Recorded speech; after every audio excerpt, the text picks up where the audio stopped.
नमस्ते बच्चों। आज हम पढ़ेंगे हमारा पाठ जिसका नाम है रीना का दिन।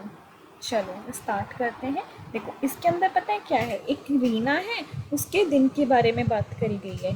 दिन का मतलब होता है एक जो दिन होता है ना, जिसे दिन का मतलब होता है जिसमें हम पूरा टाइम रहते हैं, ठीक है। और रात में हम क्या करते हैं, सोते हैं। तो दिन में हम क्या करते हैं, अलग अलग चीज़ें करते हैं ना। वैसे ही रीना का दिन कैसे जाता है उसके बारे में यहाँ पर बात की गई है। चलो अब अपना पाठ पढ़ते हैं। रीना का दिन। हर दिन रीना सुबह जल्दी उठती है।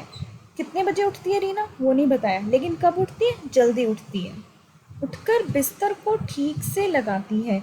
जिस पे वो सोती है ना, बिस्तर पे, उसको ठीक से करती है। जैसे चादर बिछा दी, अपना तकिया सही से कर दिया। आप करते हो ऐसा? करना बहुत अच्छी बात होती है, गुड हैबिट्स के अंदर आता है ये। नीम की दातुन से अपने दांत साफ करती है। जो नीम होता है, नीम क्या है, नीम एक पेड़ है जिसकी जो वो होती है ना, क्या कहते हैं, स्टेम, यानी कि उसकी दातुन करती है, उससे दांत साफ करती है। क्या आपने कभी नीम की दातुन से दांत साफ करे हैं? देखो पहले पुराने टाइम में क्या होता था, हम लोग प्रकृति से जुड़े हुए हैं, यानी कि इन्वायरमेंट से जुड़े हुए हैं, पेड़ पौधे से जुड़े हुए हैं। तो हम क्या करते थे, जितनी भी हमारी ये चीज़ें होती थी ना, दांत साफ करना, अपना सर साफ करना, ये सब हम नेचुरल चीज़ों से करते थे। जैसे सर में आपने देखा होगा, अपनी दादी वगैरह से पूछना बच्चों कि वो सर में क्या लगाती थी, पहले वो मुल्तानी मिट्टी लगाती थी। और दांत किससे साफ करते थे, बबूल के पेड़ से या नीम के दातुन करते थे। देखो यहाँ पर किसकी दातुन करती है, वो नीम की दातुन। साबुन से नहाकर रीना स्वच्छ कपड़े पहनती है। स्वच्छ कपड़े यानी कि साफ कपड़े पहनती है। नहाकर साफ कपड़े पहनते हैं ना सब, वही कपड़े तो दोबारा नहीं पहनते ना, क्योंकि वो कपड़े क्या हो चुके होते हैं, मैले हो चुके होते हैं। वह अपने बाल में तेल लगाकर कंघी करती है। रीना तेल लगा के कंघी करती है, नहा के धो के तेल लगाती है, फिर कंघी करती है। आप करते हो कंघी? ऐसा तो नहीं करते ना कि दो दो तीन तीन 4 दिन कंघी ही नहीं कर रहे हो। और हाँ मैं बता दूँ, ये जुए निकालने वाली कंघी नहीं है। कंघी का मतलब है यहाँ पे कंघा करना। रीना माँ के बनाए पराठे और सब्जी आनंद के साथ खाती है, मतलब मज़े से खाती है। रीना माँ के गले लगती है और फिर स्कूल जाती है। रीना क्या करती है, सबसे पहले स्कूल जाने से पहले अपनी मम्मी के गले मिलती है। आप भी अपने मम्मी को, डैडी को, घर में दादा दादी को या छोटे भाई बहनों को बाय बाय बाय ऐसे करती हो ना, या गले भी मिल के आते हो। तो वैसे ही रीना भी क्या करती है, अपनी माँ के वो गले मिल के आती है स्कूल। स्कूल के रास्ते में रीना अपनी सहेली दीपा से मिलती है। रीना देखो, ये रही रीना और ये रही रीना की सहेली दीपा। दीपा से मिलती है। सहेली का मतलब होता है दोस्त। दोनों एक दूसरे से सुप्रभात कहती हैं और हंसती खिलखिलाती स्कूल जाती है। इंग्लिश में बोलते हैं ना गुड मॉर्निंग गुड मॉर्निंग, वैसे हिंदी में बोलते हैं सुप्रभात। सुप्रभात मतलब अच्छी सुबह, ठीक है। ऐसे एक दूसरे को विश करते हैं, ग्रीट करते हैं। हाँ, और क्या करते हैं, स्कूल जाते हैं साथ में। स्कूल में प्रार्थना के बाद रीना अपनी कक्षा में जाती है। देखो उनके स्कूल में क्या होती है, प्रार्थना होती है, यानी कि प्रेयर होती है। फिर वो लोग अपनी कक्षा में जाते हैं। कक्षा मतलब क्लास में जाते हैं।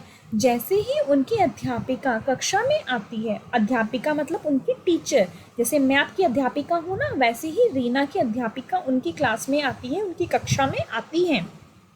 सभी बच्चे खड़े हो जाते हैं और नमस्ते करते हैं ना बच्चे, नमस्ते मैम। ऐसे ही अध्यापिका भी मुस्कुराती हुई नमस्ते कहती है। रीना स्कूल में मन लगाकर पढ़ाई करती है। मन लगाकर पढ़ती है, वो नटखट नहीं है बिल्कुल भी, आपकी तरह अच्छे से पढ़ती है। वह अपनी सहेलियों के साथ खेलती है और दौड़ थोड़ी शरारत भी करती है। हाँ हाँ, नॉटी है माना, थोड़ी शरारत करती है लेकिन पढ़ती भी है। अगर शरारत करनी है इसका मतलब ये है कि पढ़ना भी है आपको। घर आकर वह हाथ मुंह धोती है। देखो बाहर से आते हैं तो हम क्या करते हैं, हाथ मुंह धोते हैं, क्योंकि हमारे हाथ मुंह सब गंदे हो चुके होते हैं ना, धूल मिट्टी में पसीना आ जाता है। इसलिए सबसे पहले आकर हमें घर पर हाथ धोने चाहिए, मुंह धोना चाहिए, और अपने सॉक्स शूज़ को रखना चाहिए। और कपड़े पहन के, घर वाले यूनिफॉर्म को निकाल के, यूनिफॉर्म को फिर हमें जहाँ पर धोने की जगह है वहाँ रखना चाहिए और नए कपड़े पहनने चाहिए। और फिर क्या करना चाहिए, फिर खाना वगैरह खाना चाहिए, ठीक है। घर आकर वह हाथ मुंह धोती है, फिर वह अपनी स्कूल की सभी बातें अपने परिवार को बताती है। देखो ये बच्चों की सबसे प्यारी बातें होती हैं कि जो स्कूल में हुआ ना वो घर पर आके बताते हैं, ठीक है। आप भी बताते हो ना, बहुत मज़ा आता है ना स्कूल की बातें घर पे बताने में, आज ये हुआ वो हुआ ऐसे हुआ वैसे हुआ। और कभी कोई बात हो जाती है लाइक जैसे कि लड्डू बट जाते हैं स्कूल में, या कुछ खाने में स्पेशल मिल जाता है, या किसी के साथ कुछ घटना हो जाती है, तो वो चीज़ बताने में तो ओहो मज़ा ही आ जाता है ना। रीना अपने प्यारे से छोटे भाई के साथ भी खेलती है। रीना का एक छोटा भाई है, उसके साथ भी वो खेलती है। रीना को रात को जल्दी ही नींद आ जाती है, और जो रीना है उसको रात में जल्दी नींद आ जाती है। देखो बेटा, जल्दी सोना चाहिए, रात में देरी से नहीं सोना चाहिए। दादी प्यार से रीना को शुभ रात्रि कहकर सुला देती है, और जो रीना की दादी है ना, दादी माँ, वो रीना को सुला देती है। देखो कितने प्यार से सो रही है, वो भी शुभ रात्रि बोल के। शुभ रात्रि का मतलब होता है गुड नाइट, रात्रि मतलब नाइट, शुभ मतलब गुड, ठीक है, तो बन गया गुड नाइट, शुभ रात्रि। चलिए इसी के साथ हम भी लेते हैं शुभ शुभ रात्रि नहीं, कुछ क्वेश्चंस कर लेते हैं बच्चा। रीना सुबह अपनी सहेली से मिलने पर क्या कहती है, शुभ रात्रि कहती है, क्या कहती है, सुप्रभात। चलिए मेरे साथ बोलिए, क्या कहते हैं, सुप्रभात। इंग्लिश में क्या कहते हैं, गुड मॉर्निंग। रीना की दादी रात को सोने से पहले मीना से क्या कहती है, क्या कहती है, गुड मॉर्निंग कहती है क्या, नहीं नहीं, गुड नाइट कहती है, नहीं, शुभ रात्रि। चलिए मेरे साथ बोलिए, शुभ रात्रि। आप क्या कहकर बड़ों का अभिनंदन करते हैं, आप बड़ों को क्या कहकर अभिनंदन करते हैं, उनसे मिलते हैं, उनको कैसे ग्रीट करते हैं, बोलते हैं ना, नमस्ते दीदी, नमस्ते मम्मी, नमस्ते पापा, ऐसे करते हैं ना। और देखो हर बच्चा के लिए ये अलग अलग कर सकता है। कुछ बच्चे क्या कहते हैं, सत श्री अकाल, ऐसे कहते हैं, कुछ और कुछ कहते हैं, कुछ और कुछ कहते हैं। वैसे क्या होता है, सब में अलग अलग कहते हैं। और आप क्या कहते हो वो मुझे आपको बताना है, ठीक है, आप मुझे बताना आप क्या कहते हो, ठीक है, ये आपका होमवर्क है।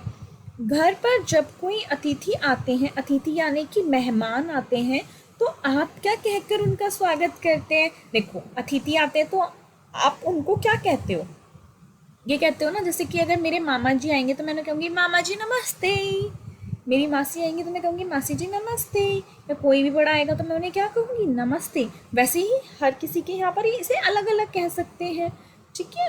तो आप मुझे बताना आपके यहाँ पर क्या कहते हैं। अगर आपके रास्ते में कोई परिचित जन मिल जाए, परिचित जन यानी कि जिन्हें आप जानते हैं, वो मिल जाता है ना कभी कभी रास्ते में, तो आप क्या कहते हैं उन्हें देख के, एकदम से कहते हैं ना अंकल जी नमस्ते, आंटी जी नमस्ते, ठीक है। तो वही यहाँ पर पूछा गया कि आप क्या कहते हैं। अगर आपको इसके और प्रश्न उत्तर करने हैं तो मैं आपको करा दूंगी, आप मुझे बता देना, ठीक है। इसी के साथ हमारा जो तीसरा पार्ट है रीना का दिन वो खत्म होता है, और मैं अब आप बच्चों को बोलना चाहूँगी बाय बाय।